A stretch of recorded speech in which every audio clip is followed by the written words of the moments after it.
we will be looking at the most important function in the Excel, that is COUNTIF. COUNTIF function is used to find the occurrences of a given data point in a given data set. For example, I am having right now these 5 points. I want to find out how many times MA has arrived in has occurred in the list of state. So how to use that? Let's start.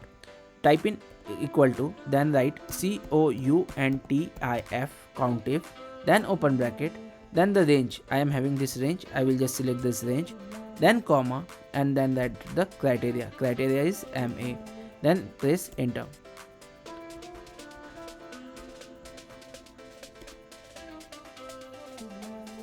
Here the value of 276 has came up. So 276 time MA has arrived in this data point. Now let's see for the TX. Same TX equal to COUNTIF, COUNTIF, then the range I am selecting here. Now I am freezing my range at using F4. I freeze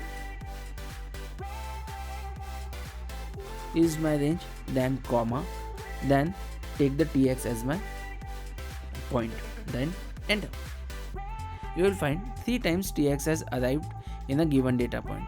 Now I am just drag down and copy it. So you will find CT as 6 times CT has arrived, 1 time VA has arrived, and 2 times VT has arrived in the given data set. This is how a simple COUNTIF function can be used very easily, very effectively in your data analysis to understand what are the number of occurrences, what are the number of times the given data has occurred in your given data set.